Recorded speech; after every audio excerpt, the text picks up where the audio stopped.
L'histoire commence avec un jeune homme qui réfléchit au fait que chacun a ses propres talents spéciaux. Certaines personnes ont des capacités artistiques, comme dessiner des images réalistes, tandis que d'autres possèdent une beauté physique ou une aura attrayante, même si elles ne correspondent pas aux standards traditionnels de beauté. L'histoire bascule ensuite vers le jeune homme sur son lieu de travail, où un collègue l'invitait à une fête. Il refuse poliment, mentionnant qu'il a du travail à faire. Une autre personne remarque qu'il est toujours ponctuel et dévoué à son emploi. Plus tard, en rentrant chez lui, il exprime son désir d'obtenir une promotion. Le protagoniste est un individu travailleur qui accorde de l'importance à la ponctualité et préfère accomplir ses tâches à temps, ce qui lui permet de rentrer tôt chez lui. Il aime cuisiner, mais saute souvent des repas avant de se coucher, impatient de plonger dans un monde de rêve. Dans ce rêve, qu'il visite depuis son enfance, il se trouve dans un lieu magique rempli de combats à l'épée et d'aventures excitantes. Dans ce monde onirique, il se sent plus jeune et plein de vie, rencontrant des créatures étranges et vivant des expériences palpitantes. Bien que certaines situations soient dangereuses, il ressent une profonde connexion avec ce monde de rêve, qui lui apporte joie et émerveillement. Se sentant rajeuni, le personnage principal regarde son reflet dans l'eau et est surpris par son apparence enfantine. Soudain, une fille, qui s'avère être une elfe, le salue. Le garçon, nommé Kazuhiro, un nom qu'il a choisi accidentellement lorsqu'il était enfant à cause d'une faute d'orthographe, partage sa surprise. La fille, Marie, lui dit que ce monde est rempli de fées et qu'il pourrait ne pas être un endroit pour lui. Cependant, lorsque Kazuhiro lui offre son déjeuner et propose une aventure, elle refuse d'abord, mais finit par accepter après quelques encouragements. Kazuhiro et Marie explorent un manoir vieux de plusieurs siècles. Kazuhiro est rempli d'excitation en admirant son apparence magique. Cependant, Marie lui demande de faire moins de bruit. À l'intérieur, le lieu est sombre, alors Marie utilise ses pouvoirs magiques pour éclairer l'espace. Kazuhiro, impressionné par l'histoire du manoir, suppose qu'il a été construit pour se protéger contre les tremblements de terre, bien que Marie ne connaisse pas ce terme. Les deux s'assoient ensuite pour déjeuner. Marie est étonnée par la délicieuse nourriture de la boîte à déjeuner de Kazuhiro et commande son odeur et son goût agréable. Après avoir demandé le nom du plat, Kazuhiro lui explique que c'est un repas populaire appelé onari. Tout en appréciant la nourriture, Marie lui demande où il est né, et il répond qu'il vient du Japon, un pays insulaire. Kazuhiro et Marie poursuivent leur aventure, et Kazuhiro propose de lui apporter un déjeuner tous les jours si elle reste avec lui, ce qu'elle accepte. Ils entrent ensuite dans une grotte où ils rencontrent un monstre. Marie avertit Kazuhiro de rester à distance, car la créature pourrait être dangereuse. Cependant, Kazuhiro s'approche en courant et révèle que c'est en fait un de ses amis. Le monstre exprime une certaine envie en voyant que Kazuhiro a une si belle compagne, mais Kazuhiro s'en amuse, expliquant que c'est simplement parce qu'il apporte de la bonne nourriture. Marie, qui ne comprend pas la langue du monstre, est confuse, mais Kazuhiro peut communiquer avec lui car il est familier avec ce monde. Il explique que le monstre parlait de la saison des dragons et qu'il est impatient de trouver un œuf de dragon. Les deux aventuriers s'enfoncent plus profondément dans la grotte et tombent par hasard sur une zone sombre où un dragon repose. Incapable de voir dans l'obscurité, Kazuhiro commence à avoir des difficultés, mais Marie utilise sa magie pour lui donner la capacité de voir. En regardant, Kazuhiro se rend compte que la créature est un dragon archi, un être extrêmement dangereux. Marie l'avertit qu'ils doivent être prudents et éviter de s'approcher trop près. Dans un moment de tension, Kazuhiro et Marie se retrouvent piégés dans une grotte avec le dragon, après avoir tenté de s'échapper par une porte qui se referme soudainement sur eux. Le dragon se réveille et crache du feu vers eux, ce qui fait brièvement craindre à Kazuhiro pour sa vie, pensant qu'il pourrait mourir dans ce rêve. Le lendemain matin, Kazuhiro se réveille et trouve Marie dans son lit, surpris par sa présence. Lorsque Marie se réveille, Kazuhiro est embarrassé en réalisant qu'elle ne porte pas de vêtements. Elle se couvre rapidement avec une couverture en prenant conscience de la situation. Kazuhiro visite un magasin, et pendant que Kazuhiro choisit quelques articles, le personnel et les clients semblent le regarder avec méfiance. Ensuite, il rentre chez lui, où Marie admire la vue depuis le balcon.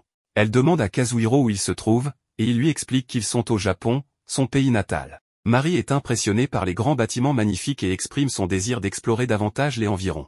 Kazuhiro propose alors qu'elle se prépare pour aller visiter la ville. Quand Marie remarque une grande tour, Kazuhiro lui dit qu'elle offre une belle vue, et il prévoit de s'y rendre plus tard. Marie enfile une robe qu'elle adore, et Kazuhiro, ravi de la voir ainsi, cherche des mots pour lui faire un compliment. Marie, qui n'est pas facilement offensée, l'assure qu'il peut dire ce qu'il veut. Kazuhiro lui dit alors qu'elle est magnifique dans cette robe, ce qui la rend heureuse et appréciée. Kazuhiro ajoute qu'elle semble encore plus belle dans ce monde que dans celui où il l'a vue auparavant. Marie est touchée par ces mots, se sentant joyeuse et excitée. Kazuhiro propose ensuite de sortir, mais il lui donne d'abord une casquette pour couvrir ses oreilles, expliquant que les fées n'existent pas dans ce monde. Marie, enthousiaste à l'idée d'explorer, lui assure qu'elle n'aura pas peur. Pendant leur trajet en voiture, Marie est nerveuse car c'est sa première fois dans un véhicule, mais elle est émerveillée par l'expérience.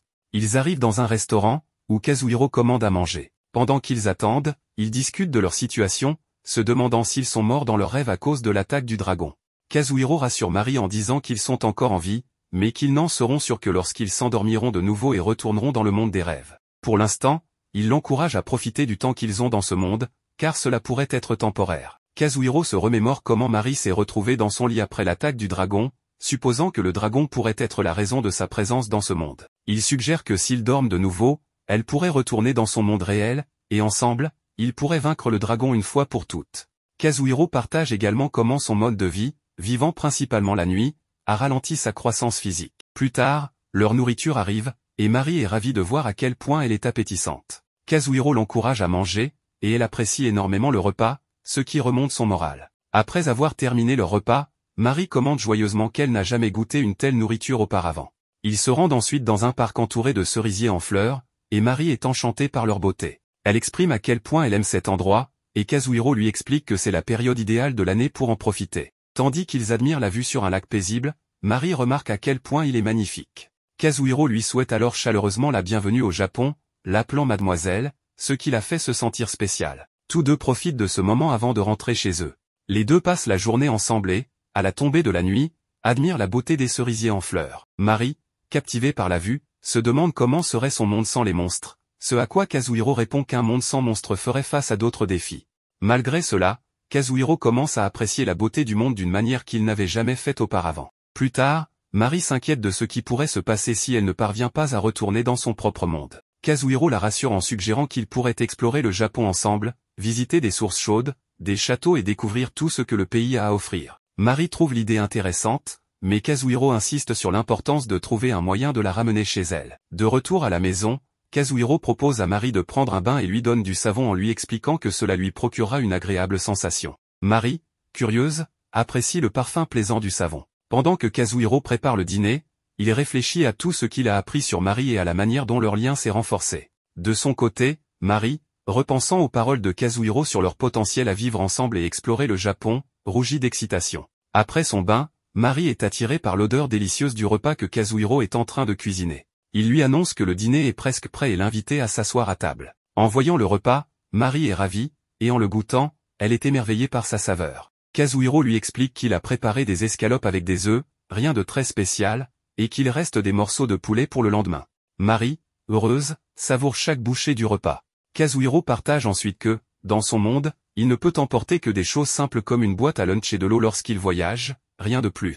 Mari, intriguée, demande ce qu'il entend par rien de plus. Kazuhiro lui explique davantage, tout en lui montrant une lampe de poche. Il lui dit que, tandis qu'elle utilise la magie pour créer de la lumière, dans son monde, ils utilisent des torchets. Il mentionne également qu'il ne peut pas emporter son carnet avec lui. Mari suggère qu'une force supérieure pourrait contrôler ce qui peut entrer dans ce monde, ce qui les amène à spéculer sur la possibilité que l'arrivée de Kazuhiro dans ce monde ne soit pas due au hasard. Mari se demande si Kazuhiro a reçu une mission quelconque, mais Kazuhiro, plaisantant, parle d'une mission boîte à lunch. Bien que leur conversation plonge dans des idées mystérieuses, ils ne parviennent à aucune conclusion. Au lieu de cela, Kazuhiro se concentre sur la sécurité de Mari et sur son retour dans son monde d'origine. Il lui rappelle que lorsqu'elle est arrivée, elle était confuse et ne se souvenait de rien. Mari admet qu'elle était tellement bouleversée qu'elle a tout oublié. Ils discutent de leur retour imminent dans l'autre monde, où ils devront faire face à une situation dangereuse avec un dragon. Kazuhiro s'inquiète qu'une fois dans ce monde, ils puissent être piégés dans un cycle où le dragon les tue à chaque apparition. Mari avertit que le souffle du dragon est puissant et magique, rendant presque impossible sa défaite. Kazuhiro, cependant, préfère en apprendre davantage sur le dragon de manière plus personnelle plutôt que de se concentrer uniquement sur ses capacités de combat. Alors qu'ils se préparent à dormir, Mari, enthousiaste, mentionne qu'ils sont prêts à tenter de retourner dans l'autre monde. Elle invite Kazuhiro à s'allonger à côté d'elle, ce qui le met mal à l'aise, mais il finit par trouver le courage de la rejoindre. Elle lui demande avec espièglerie s'ils vont dormir ensemble, laissant Kazuhiro à la fois embarrassé et intrigué. En s'endormant, ils sont transportés de nouveau dans le monde des rêves, où ils font face à une menace inattendue du dragon. Kazuhiro demande à Mari de rester derrière lui et tente de raisonner le dragon, expliquant qu'ils n'ont aucune intention hostile. Il révèle également qu'il a amené Mari sans mauvaise intention. Tandis que Mari réfléchit à son passé, Kazuhiro théorise que le dragon pourrait protéger quelque chose ou quelqu'un et qu'ils doivent prouver qu'il ne représente aucun danger. Kazuhiro offre alors un verre au dragon en guise d'excuse, reconnaissant que ce n'est pas suffisant pour réparer un tort, mais que c'est un geste de paix. Le dragon, qui s'avère être une femelle, est intriguée par l'approche de Kazuhiro et Mari. Elle est surprise que Kazuhiro comprenne la langue des dragons, connaisse ses préférences, et trouve fascinant qu'il soit indemne. Elle mentionne également qu'elle avait remarqué l'état de Kazuhiro la veille, ce qui suggère qu'elle est consciente de leur situation. En réponse à la question du dragon, Kazuhiro accepte de révéler le secret de sa guérison, espérant que cela convaincra le dragon de les laisser partir. Mari est soulagée et excitée en entendant qu'il pourrait être libéré. Soudain, une lumière apparaît, signalant un événement important. Le dragon découvre que Kazuhiro est arrivé d'un autre monde par le biais des rêves, et que Mari a également voyagé dans ce monde. Mari réfléchit à une phrase de Kazuhiro concernant son désir de voir ses œufs, laissant entrevoir le mystère et la connexion qui les unissent. Le dragon montre alors quelque chose à Kazuhiro et Mari, ce qui excite énormément cette dernière. L'environnement est particulièrement chaud, une condition idéale pour l'éclosion des œufs. Le dragon remarque une odeur étrange émanant de Kazuhiro, qu'il ne comprend pas immédiatement. Après un moment de confusion, Kazuhiro réalise que l'odeur pourrait venir de sa boîte à lunch et plaisante sur l'intérêt que cela suscite. Le dragon explique que parler sous cette forme est difficile pour elle et qu'elle ne peut pas boire correctement. Elle commence alors à lancer un sort magique, fascinant Mari, qui n'a jamais vu un dragon utiliser de magie. Mari commente la puissance des sorts de dragon par rapport à ceux des humains. Soudain, le dragon se transforme en une forme humaine, ce qui surprend Mari et lui fait penser que les légendes qu'elle a entendues pourraient être vraies. Sous cette nouvelle apparence, le dragon explique qu'elle n'a pas pris cette forme depuis longtemps et demande à Kazuhiro si elle semble étrange. Kazuhiro la rassure en disant qu'elle est magnifique. Le dragon demande ensuite la nourriture et la bouteille de Kazuhiro. Bien qu'hésitant, Kazuhiro offre finalement sa nourriture, incertain de la réaction du dragon.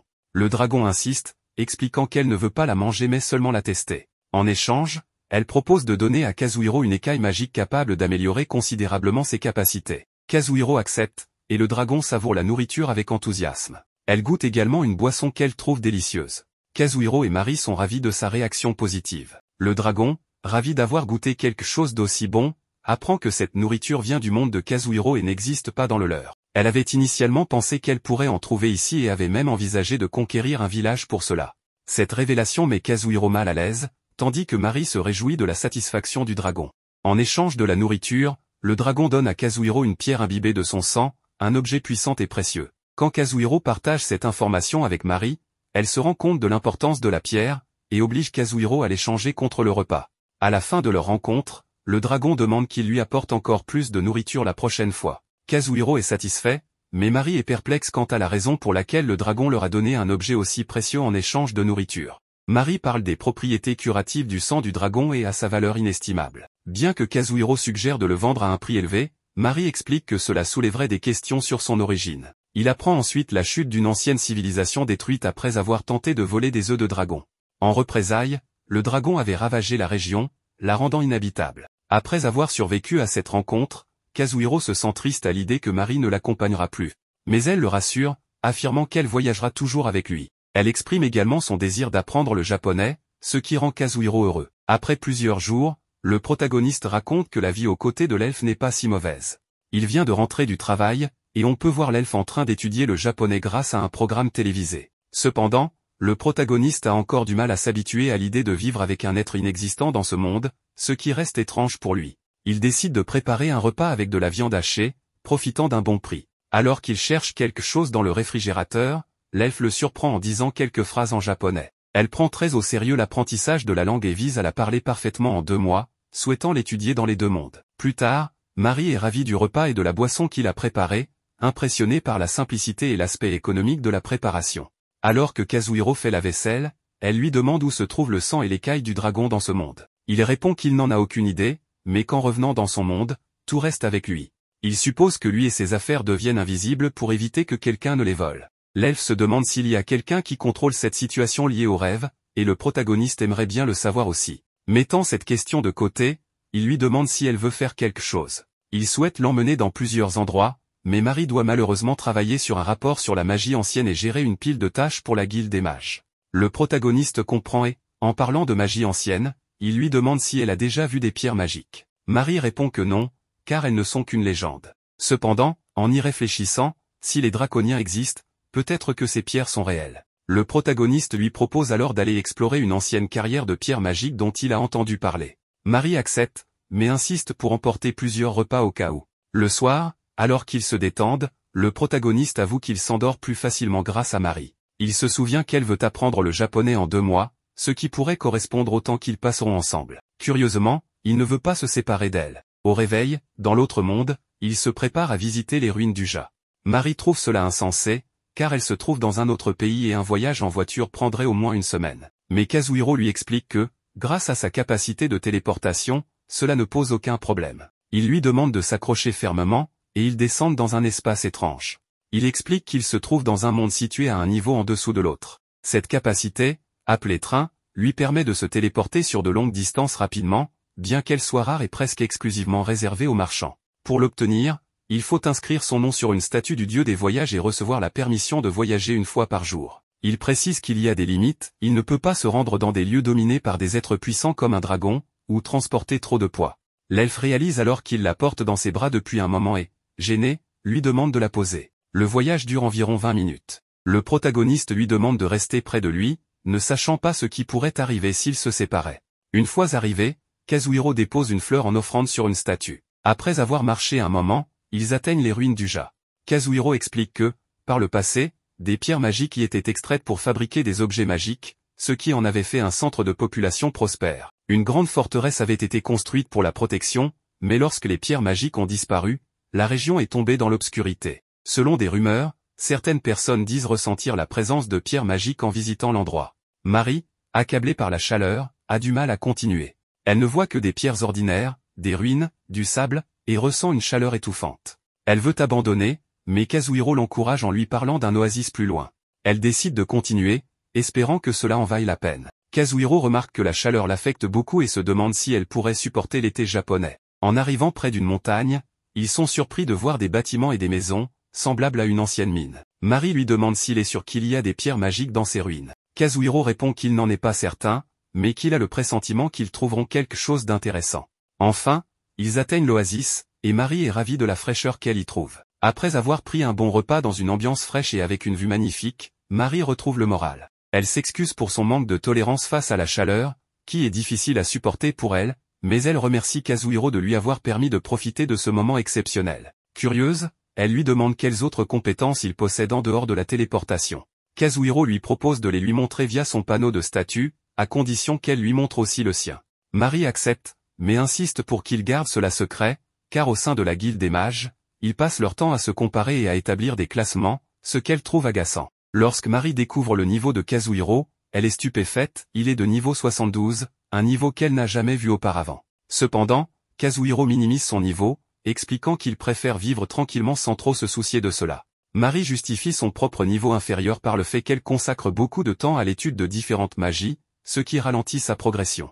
Kazuhiro, loin de la critiquer, met en avant ses talents uniques, tels que sa précision, ses enchantements de haut niveau, et sa mémoire améliorée. Il souligne qu'il y a très peu de mages spirituels, ce qui montre à quel point Marie est douée dans son domaine. Quand Marie remarque la classe unique de Kazuhiro, l'âme illusionniste, elle avoue ne jamais en avoir entendu parler. Kazuhiro explique vaguement qu'il s'agit d'une capacité spéciale qui pourrait être perçue comme une forme de tricherie, sans trop entrer dans les détails. Marie en profite pour plaisanter sur son apparence fatiguée, suggérant que cela pourrait être lié à sa classe. Pendant ce temps, un groupe de bandits, cachés de l'autre côté d'une porte, complote contre eux. Ils ont remarqué la présence de Kazuhiro et Marie et espèrent que les monstres élimineront le duo à leur place. De retour à leur conversation, Kazuhiro demande à Marie les différences entre la magie spirituelle et la magie ordinaire. Marie explique que les mages ordinaires utilisent des baguettes pour canaliser leur magie, tandis que les mages spirituels, comme elle, concluent des pactes avec des esprits. Pour le démontrer, elle invoque un petit lézard de feu, montrant comment elle accumule et utilise la magie grâce à son lien avec les esprits. Alors qu'ils discutent, un monstre surgit de l'eau avec de mauvaises intentions. Kazuhiro, confiant, le neutralise d'un seul coup. Cependant, il reconnaît le monstre comme un Kupa, une créature aquatique redoutable, et avertit Marie de rester prudente. Bien qu'ils continuent de combattre, les bandits les observent et réalisent que Kazuhiro possède des trésors d'une grande valeur, ce qui les pousse à élaborer un plan pour les lui voler. La situation devient encore plus tendue lorsqu'un enfant mi-bête avec un catalyseur magique apparaît, déclenchant un tremblement de terre. Une créature gigantesque émerge soudainement, menaçant Kazuhiro et Marie. Coincé, Kazuhiro ne peut utiliser sa téléportation longue distance avant le lendemain. Face à cette menace, il envisage de se réveiller pour fuir ce cauchemar. Heureusement, ils parviennent à se réveiller sains et saufs dans le monde réel. Kazuhiro, persuadé qu'ils étaient surveillés depuis leur arrivée aux ruines, se remémore les présences ressenties durant le combat contre les Kupas. Il est convaincu que les bandits cherchent désormais à piller leur corps et leurs biens. Marie, quant à elle, s'interroge sur l'enfant mi-bête, se demandant s'il faisait partie des bandits. Kazuhiro en doute, trouvant qu'il semblait plutôt effrayé. Pour l'instant, ils mettent ses préoccupations de côté. Comme c'est samedi, Kazuhiro décide de rester auprès de Mari pour l'aider à pratiquer le japonais. Dans la scène suivante, avec une atmosphère accueillante, nous voyons que Kazuhiro et Mari se promènent au Japon. Kazuhiro se sent chanceux de passer son premier week-end avec Mari, qui est arrivée au Japon il y a une semaine. Alors qu'il se balade, Mari joue avec un chat, et Kazuhiro l'observe avec joie. En admirant la rivière, Mari commente la douceur de son courant. Kazuhiro lui explique que tout est soigneusement entretenu pour éviter les inondations grâce au système de gestion des eaux en place. Bien que Mari puisse communiquer avec les esprits dans son propre monde, elle n'a pas encore établi cette connexion ici, faute de temps. Toutefois, elle est convaincue qu'avec le temps et en visitant régulièrement cet endroit, elle pourra finir par comprendre et interagir avec eux, comme avant. Il croise ensuite un chat, et Mari, intriguée, pose des questions à son sujet. Kazuhiro lui explique que ce chat est amical, mais qu'il vaut mieux le laisser venir de lui-même. Comme prévu, le chat s'approche d'elle, et Mari joue avec lui avec enthousiasme. En caressant l'animal, elle s'émerveille de la douceur de son pelage, ce qui amuse et attendrit Kazuhiro. Plus tard, Kazuhiro emmène Mari à la bibliothèque pour l'aider à en apprendre davantage sur le Japon. Impressionnée par l'espace propre et lumineux, Mari exprime son admiration. Cependant, lorsqu'il l'emmène dans la section jeunesse, elle se vexe légèrement, affirmant qu'elle n'est pas une enfant. Kazuhiro lui explique alors que son but est de lui donner goût à la lecture. Il lui tend un livre pour enfants aux couleurs vives et aux illustrations éclatantes. Enthousiasmée par les illustrations, Mari trouve les couleurs magnifiques et agréables à regarder. Elle tombe sur un livre qu'il lisait dans son enfance, racontant l'histoire d'un chat explorant divers endroits. Kazuhiro admet qu'il l'adorait autrefois, mais qu'il s'en est lassé à force de le relire. Toujours en apprentissage de la langue, Mari avoue qu'elle ne pourra pas encore le lire seule. Kazuhiro la rassure et lui propose de lui faire la lecture. Ravie, elle choisit le livre du chat et il se dirige vers le comptoir, où Kazuhiro croise une vieille connaissance, Ichigo, un employé à temps partiel de la bibliothèque. Ichigo demande qui est Mari, et Kazuhiro explique qu'elle vient de loin et qu'il lui fait découvrir la ville. Ne comprenant pas la conversation, Mari se tourne vers Kazuhiro, qui lui murmure une explication. Lorsqu'Ichigo l'appelle Mari-san, elle s'interroge sur ce suffixe. Kazuhiro lui explique que san est un titre honorifique utilisé au Japon pour montrer du respect, notamment envers les jolies jeunes filles. Mari, touchée, lui retourne le compliment, ce qui surprend Ichigo, car personne ne l'avait jamais traitée de belle, ce qui la rend si joyeuse, au point qu'elle ne sait où donner de la tête. Elle l'interroge sur leur relation, et Kazuhiro répond qu'ils sont simplement de bons amis, Mari étant en visite pour un moment. Ichigo remarque alors que leurs adresses sont identiques, signifiant qu'ils habitent le même immeuble. Mari, perplexe, demande des explications, et Kazuhiro lui confirme qu'ils sont voisins. Ichigo propose alors à Mari de devenir amie et l'inviter à déjeuner un jour. De retour chez Kazuhiro, il prépare des pancakes pour Mari. Pendant ce temps, elle remarque un lecteur CD et lui demande des précisions sur les images animées dont il lui avait parlé. Kazuhiro insère un disque et lui montre comment les images se succèdent pour donner l'illusion du mouvement. Mari est fascinée par ces images animées en couleur. Kazuhiro lui apporte ensuite les pancakes, qu'elle trouve délicieux. Pour instaurer une ambiance de cinéma, il ferme les rideaux afin de plonger la pièce dans l'obscurité. En regardant l'animation, ils aperçoivent des images d'une maison et d'un village. Mari demande si cet endroit est réel, et Kazuhiro confirme, ajoutant que son grand-père y vit. Intriguée, Mari rêve d'y aller un jour. Kazuhiro lui propose alors d'en parler à son grand-père pour organiser une visite le week-end suivant. Surprise par cette idée, Mari continue de profiter du film avec enthousiasme. À la fin, Kazuhiro lui demande son avis, et elle répond avec excitation qu'elle a adoré et veut en voir d'autres. Il lui assure qu'il existe de nombreux films similaires au Japon, ainsi que des jeux et des animes qui pourraient l'aider à se détendre. Il ajoute que ce n'est que le début. Alors qu'il s'apprête à préparer le dîner, Mari exprime son envie de revoir le film. Mais soudain, un tremblement de terre interrompt leur moment. La terre se met à trembler, et Kazuhiro vérifie sur son téléphone la magnitude du séisme. Paniquée, Mari se précipite vers lui et le serre dans ses bras. Pris au dépourvu, Kazuhiro lui fait remarquer, un peu gêné, qu'elle devrait au moins mettre des vêtements avant de sortir ainsi précipitamment. Réalisant soudain qu'elle est en tenue inappropriée, Mari rougit et retourne précipitamment dans sa chambre, embarrassée. Kazuhiro, amusé par la situation, s'excuse de ne pas l'avoir prévenu des tremblements de terre fréquents au Japon.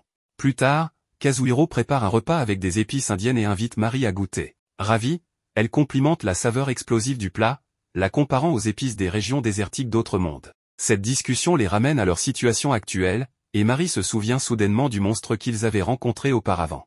Elle se demande s'ils retourneront dans cet endroit dangereux. Kazuhiro la rassure, expliquant qu'il pourrait y être renvoyé, mais qu'il ne s'inquiète pas outre mesure. Mari, cependant, s'inquiète des risques qu'il court, même avec la possibilité de revenir en sécurité. Kazuhiro révèle alors qu'il possède une compétence spéciale lui permettant de parcourir de longues distances une fois par jour, ce qui pourrait leur offrir une échappatoire en cas de danger. Mari réalise que cette compétence est essentielle pour leur survie. Il repense aussi à l'enfant qu'ils avaient rencontré et soupçonne qu'il a été forcé de convoquer des monstres. Kazuhiro suppose que la clé du mystère réside dans le catalyseur magique que l'enfant tenait. Il exprime son désir d'aider cet enfant et propose d'élaborer un plan pour le libérer des bandits qui pourraient le retenir prisonnier. Avant d'agir, Mari se remémore une vieille légende affirmant que les races mi-bêtes sont particulièrement douées pour utiliser les pierres magiques. Elle n'a pas pu identifier clairement l'origine de l'enfant, mais il est possible qu'il en fasse partie. Kazuhiro complète sa réflexion, suggérant qu'il pourrait utiliser ses connaissances pour percer le mystère. La scène se termine dans leur chambre. Kazuhiro médite sur la façon dont ces soirées sont devenues plus agréables depuis l'arrivée de Mari.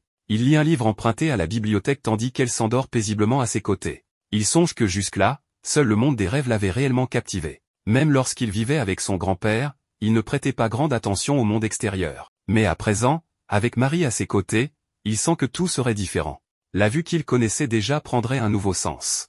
Avant de s'endormir, il lui murmure doucement « On continuera l'histoire demain. Bonne nuit, Miss Elf. Maintenant, nous pouvons voir un peu du passé. » Le petit Furito, qui s'appelle Nuit, voit son grand-père lui montrer une pierre qui commence à briller. Celui-ci lui explique que, depuis des temps ancestraux, son espèce a le pouvoir de contrôler les pierres magiques. Parmi toutes celles qui existent, celle-ci est particulièrement spéciale. Nous revenons alors au présent, où le petit Nuit pleure, car il aimerait pouvoir être avec son grand-père. Pendant ce temps, le protagoniste veut commencer à mettre son plan à exécution, sauver l'enfant félin et expulser les bandits. Cependant, en cas d'échec, ils fuiront grâce au sort train du héros. Mari utilise une capacité de magie lumineuse qui lui permet de devenir invisible, et ils se promettent de se retrouver bientôt. Le protagoniste réfléchit à son plan, qui consiste à attirer les bandits vers eux pour pouvoir sauver Nuit. Si les bandits forcent le garçon à invoquer le monstre, Mari s'occupera de l'éloigner afin qu'il ne représente pas une menace pour Kazuhiro. Une fois que le héros trouve les bandits, il contacte l'elfe, qui lui annonce qu'elle a caché 10 lézards de feu dans le sable. Elle utilisera ces lézards pour attirer l'attention des bandits et les forcer à invoquer le monstre au plus vite. Dès que cela se produit, le protagoniste parvient à retrouver Nuit. Pendant ce temps, les lézards de feu jouent à une sorte de jeu de tap-taupe, surgissant constamment du sable pour attaquer les ennemis de différents angles et ainsi maintenir le monstre occupé. Le plus important est que Mari est en sécurité à un endroit sûr. Nuit ne comprend pas ce qui se passe et ne peut s'empêcher d'avoir peur. Il aimerait que quelqu'un vienne l'aider. Soudain, le protagoniste apparaît. Mais Nuit est terrifié, croyant qu'il est venu se venger. Avant de répondre, le héros vérifie que Nuit appartient bien à la race des félins et qu'il agit contre sa volonté. Kazuhiro le rassure immédiatement, lui demandant de ne pas avoir peur. Il lui assure qu'il ne lui fera aucun mal et qu'il souhaite simplement discuter. Nuit est surpris de voir que le héros parle la langue des mi-bêtes. Le protagoniste lui explique que c'est normal, car l'apprentissage des langues est l'une de ses passions. Nuit est choqué, mais Kazuhiro lui demande s'il est seul ou si d'autres ont été capturés avec lui. Nuit répond qu'il est le seul captif, car son espèce est très faible. Il explique qu'il vivait caché avec son grand-père pour éviter les dangers.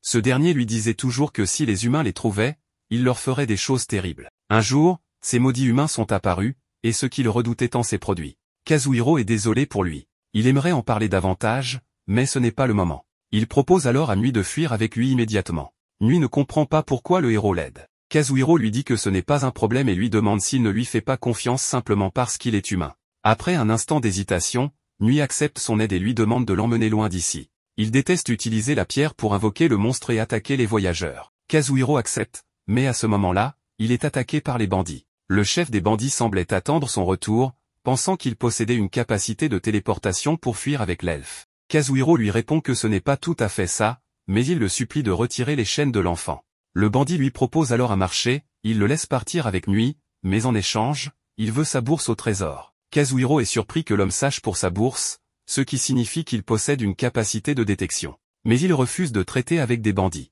Il active alors sa compétence pour foncer à toute vitesse et couper la pierre qui retenait Nuit. Le chef des bandits prend cela très mal et décide de punir Kazuhiro de la pire manière possible pour qu'il regrette son acte. Le héros dit quelque chose à Nuit, puis, sans perdre de temps, il commence à donner une leçon à tous les bandits présents. L'un d'eux semble très résistant et l'affronte avec une armure en métal. Il a l'intention de jeter Kazuhiro dans le vide, mais, d'une manière ou d'une autre, ce dernier disparaît, laissant son adversaire tomber à sa place. Les bandits, ne sachant pas où est passé Kazuhiro, commencent à le chercher immédiatement. Pendant ce temps, le petit Nuit se cache et le protagoniste le félicite pour son excellent travail. Nui ne comprend pas comment il a disparu ainsi. Kazuhiro lui explique qu'il a utilisé Phantom Illusion, une compétence qui lui permet de créer des copies illusoires de lui-même. Cela a du sens, car sa classe est littéralement épéiste illusoire. Nui n'a jamais entendu parler de cette classe. Kazuhiro explique qu'elle est considérée comme l'une des plus faibles, car elle est principalement spécialisée dans la fuite. Le petit Furito ne peut pas croire que Kazuhiro est faible.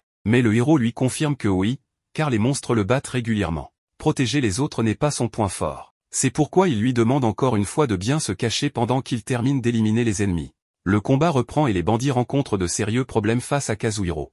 Ils essaient de l'attraper, mais n'y arrivent pas. Il gagne du temps et demande à Mari comment ça se passe de son côté. Elle lui annonce que le monstre a décidé de plonger à nouveau sous le sable, ce qui signifie que le plan fonctionne comme prévu. Kazuhiro annonce qu'ils devront bientôt se retrouver, mais il demande à Mari d'attendre un instant, car quelque chose l'inquiète encore. Il observe le chef des bandits, qui reste debout comme si de rien n'était. Derrière lui, 2 hommes le protègent. Kazuhiro ne comprend pas ce qu'il prépare, mais son intuition lui dit que quelque chose ne tourne pas rond. Soudain, il réalise que le bandit a repéré l'elfe caché. Il comprend alors qu'il utilisait une capacité de détection pour localiser Mari, ce qui explique son immobilité. Le chef donne l'ordre à ses hommes de capturer l'elfe, mais Kazuhiro intervient immédiatement pour l'empêcher. Furieux, le bandit attaque Kazuhiro avec une magie destructrice, ne se souciant même pas de blesser ses propres hommes. C'est à ce moment-là que notre héros comprend que cet homme n'est pas un simple bandit, mais un puissant mage prêt à tout pour parvenir à ses fins. Le mage affirme que, quoi qu'il arrive, il finira par attraper Kazuhiro, car il sait où il ira. Il devine que, fidèle à son bon cœur, il cherchera à protéger Nui. Kazuhiro active alors sa capacité pour fuir, et le mage comprend que son pouvoir a une limite de poids. S'il pouvait tout emporter avec lui, il aurait déjà sauvé Nui depuis longtemps. Le mage lui ordonne de lâcher son épée et de se rendre avant qu'il ne soit trop tard. Kazuhiro admet qu'il a raison, et laisse tomber son épée. Mais en faisant cela, il réduit son poids, attrape Nui et se téléporte aussi loin que possible. Ils finissent par tomber, mais heureusement, la présence du sable amortit leur chute. Alors qu'ils se préparent à fuir, le mage refuse de les laisser partir, à moins que le monstre ne réapparaisse pour les envoyer valser. Kazuhiro sait que cette fois, la menace est bien plus grande. S'il meurt, il se réveillera simplement au Japon. Mais Mari et Nui n'auront pas cette chance. C'est alors qu'un événement étrange se produit, le monstre n'attaque pas immédiatement. Au lieu de cela, il étend ses tentacules, comme s'il cherchait quelque chose. Nui pense qu'il pourrait être à la recherche de la pierre magique. Son grand-père lui avait expliqué que cette pierre était spéciale et qu'elle avait causé la destruction de leur village. En l'extrayant, une créature des profondeurs avait été réveillée, forçant leur peuple à fuir et à vivre cachés, à l'abri des humains et du monstre. Kazuhiro comprend alors que cette créature est en quête de la pierre depuis tout ce temps. Il dit à Nui qu'il lui laisse le choix et respectera sa décision. Le petit Furito s'excuse auprès du monstre de l'avoir invoqué à de nombreuses reprises. Il explique que ses ancêtres lui ont laissé cette pierre, mais qu'il est maintenant temps de la lui rendre. Le monstre attrape la pierre, pousse un cri strident, puis disparaît, ayant enfin trouvé ce qu'il cherchait. Le héros n'en revient pas. Tout semble enfin terminé. Mais alors, il découvre un escalier menant à un labyrinthe souterrain. Mari arrive à ce moment-là et, ne comprenant pas tout ce qui s'est passé, regarde vers le bas. Elle est émerveillée, jamais elle n'aurait imaginé qu'un tel endroit existait sous ces ruines. En voyant Nui, elle ne peut s'empêcher de l'étreindre avec enthousiasme, car elle adore les chats. Plus tard, dans la nuit, des hommes arrivent sur place. L'un d'eux informe Kazuhiro qu'ils s'occuperont d'arrêter les derniers bandits. Kazuhiro lui demande si Nui sera bien pris en charge. L'homme lui répond qu'ils auront besoin de lui si d'autres pierres magiques sont extraites. Le soldat remercie Kazuhiro pour ces informations, car ils avaient du mal à croire que cette histoire était vraie. Il est encore difficile d'imaginer qu'un gigantesque labyrinthe souterrain se trouve ici. Il faudra beaucoup de temps pour l'explorer. Cette découverte sera-t-elle bénéfique pour la nation, ou causera-t-elle une catastrophe? Kazuhiro partage cette incertitude, mais il ne peut s'empêcher d'être excité par l'aventure qui l'attend. Kazuhiro annonce avec enthousiasme à Mari qu'il a obtenu une permission spéciale pour explorer le donjon.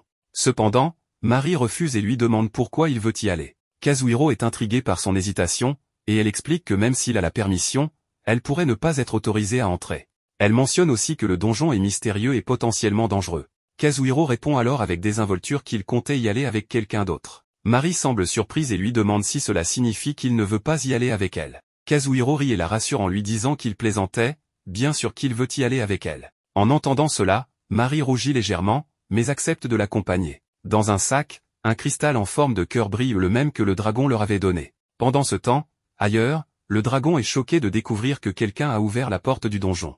Elle s'inquiète du fait que ceux qui entrent n'ont aucune idée du danger qu'ils encourent. Au même moment, ses œufs commencent à éclore. Elle soupire, souhaitant que Kazuhiro et Mari soient là pour voir ses enfants. Elle espère aussi revoir Kazuhiro un jour et partager un repas avec lui. De retour au Japon, Kazuhiro et Mari prennent leur petit déjeuner. Comme toujours, Mari apprécie la nourriture, cette fois du pain fraîchement cuit et une omelette. Après le repas, Kazuhiro se prépare à aller travailler et rappelle à Mari qu'ils se rendront dans l'autre monde plus tard dans la nuit à son retour. Pendant ce temps, ils discutent de la manière dont Mari pourrait obtenir la permission d'entrer dans le donjon. Elle suggère de prouver leurs compétences à la guilde, et Kazuhiro approuve, sachant que ce ne sera pas facile. Mari insiste sur le fait qu'ils doivent élaborer un plan solide pour gagner la confiance de la guilde. Avant de partir, Kazuhiro lui dit au revoir. Mari, timidement, s'accroche à sa manche et lui souhaite bonne chance.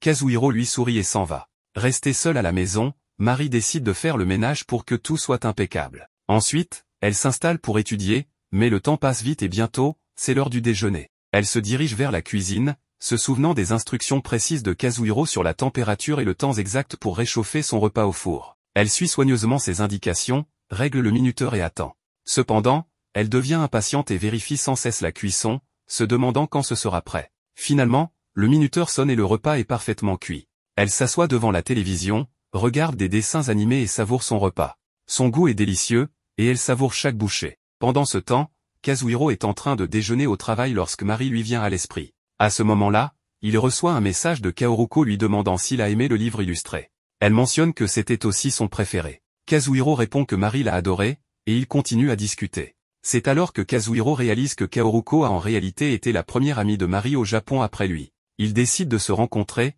et Kaoruko semble enthousiaste. Plus tard, Kazuhiro et Mari arrivent dans un restaurant pour retrouver Kaoruko. Mari est fascinée par l'élégance du lieu. Lorsqu'elle prend une gorgée de son café, elle le trouve incroyablement amer. Kazuhiro rit et lui rappelle qu'elle a oublié d'ajouter du sucre. Il en met dans sa tasse, remue et lui demande d'essayer à nouveau. Cette fois, elle le trouve bien meilleur et remarque avec enthousiasme que la nourriture humaine est toujours délicieuse. Alors qu'ils discutent, Mari tire affectueusement la joue de Kazuhiro. Ils plaisantent jusqu'à ce que Kaoruko arrive enfin et les remercie d'avoir attendu. Elle se présente à nouveau et l'homme qui l'accompagne est son mari, Toru Ishijo. Kazuhiro et Toru échangent des salutations, tandis que Mari rougit soudainement. Kaoruko la taquine en disant qu'il n'y a pas de raison d'être si embarrassé. Toru mentionne ensuite que sa femme parle souvent de Kazuhiro. Kaoruko frappe légèrement Toru, ce qui surprend Mari. Elle se tourne vers Kazuhiro et lui demande pourquoi Kaoruko l'a frappé. Kazuhiro rit et lui dit que ce n'est rien de sérieux. Ils entrent tous dans le restaurant, qui est très chic, et Mari est émerveillée par la beauté de l'intérieur. Kazuhiro lui explique qu'il s'agit d'un restaurant français et suppose que c'est peut-être la première fois qu'elle goûtera à la cuisine française. Cependant, en regardant le menu, Kazuhiro réalise que les prix sont incroyablement élevés. Il se demande s'il pourra se permettre un tel repas, mais Toru lui rappelle qu'ils sont invités et l'encourage à en profiter sans se soucier du prix. Pendant ce temps, Mari regarde la table et remarque un nombre inhabituel de fourchettes et de cuillères. Curieuse, Mari demande pourquoi il y a autant de couverts. Kazuhiro lui explique qu'ils auront besoin d'ustensiles différents pour chaque plat. Il avoue qu'il n'est jamais allé dans un restaurant français auparavant et qu'il ne sait pas exactement comment tout fonctionne non plus. En voyant tous ces couverts sophistiqués, Mari s'enthousiasme. Peu après, les plats commencent à arriver les uns après les autres. Mari savoure chaque bouchée et découvre de nouvelles saveurs. Le groupe rit et discute en dégustant son repas. Puis, Kaoruko mentionne qu'un plat spécial est encore à venir. Intriguée, Mari demande de quoi il s'agit. Kazuhiro explique que c'est l'une des spécialités du restaurant. Lorsque le plat arrive enfin, Mari prend une bouchée et est totalement émerveillée. Le goût est unique et délicieux. Elle s'exclame avec enthousiasme que la cuisine française est incroyable. Kazuhiro rappelle alors que le dessert n'a pas encore été servi. Mari attrape son bras en le secouant joyeusement, disant qu'elle est déjà rassasiée et ne sait pas comment elle pourra encore manger. À cet instant, il réalise que les autres à table les regardent, ce qui les rend tous les deux un peu gênés. Le groupe sourit et les taquine en disant qu'ils sont adorables ensemble. Soudain, Toru pose une question qui prend Kazuhiro au dépourvu. Surpris, Kazuhiro nie rapidement quoi que ce soit. Plus tard, en buvant leur café, Kaoruko fait un compliment à Mari. Cependant, Mari ne comprend pas, car Kaoruko parle en japonais. Kazuhiro lui traduit, et elle remercie joyeusement Kaoruko, expliquant qu'elle apprend le japonais et commence à mieux comprendre. Kazuhiro ajoute que Mari a récemment commencé à regarder des films japonais pour améliorer ses compétences linguistiques. Changeant de sujet, Kazuhiro partage qu'il prévoit un voyage, car Mari veut explorer de nouveaux endroits. Toru suggère de visiter Shishibu et commence à parler des célèbres sources chaudes de la région, en montrant même des photos.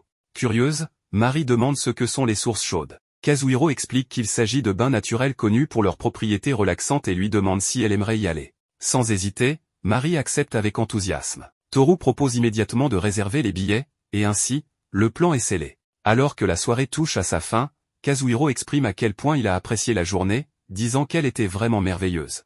Toru, qui n'avait pas ressenti une telle joie depuis longtemps, semble réellement apprécier la compagnie de Mari. Le groupe rit et passe un excellent moment, ce que Kazuhiro remarque discrètement. Plus tard, Kaoruko demande à Kazuhiro si elle peut inviter Mari à une soirée cinéma. Kazuhiro accepte, et Kaoruko propose de l'organiser lundi. Quand Kazuhiro annonce l'invitation à Mari, elle est ravie. Cependant, il commence à s'inquiéter pour sa sécurité. Il sait que le monde n'est pas toujours bienveillant, non pas qu'il soupçonne Kaoruko, mais les ennuis peuvent surgir de n'importe où. Mari le rassure en lui disant qu'elle ira bien. Toru promet également que lui et sa femme veilleront sur elle. Sur le chemin du retour, Mari admet qu'au début, elle se sentait mal à l'aise à l'idée de manger avec des inconnus, mais comme Kazuhiro était là, elle n'était pas du tout nerveuse. Elle le remercie en disant qu'il est vraiment une personne formidable. Kazuhiro lui sourit et la remercie aussi, appréciant ce moment. Il la remercie ensuite d'être venu au Japon et d'être entré dans sa vie. Tous deux rougissent, et pendant un instant, ils se tiennent même la main avant de rentrer chez eux. Kazuhiro partage alors une idée excitante, explorer de nouveaux endroits ensemble. Mari apprécie son attention, mais lui rappelle de ne pas trop s'inquiéter. Ils poursuivent leur conversation sur un ton léger, plaisantant et profitant de la compagnie de l'autre.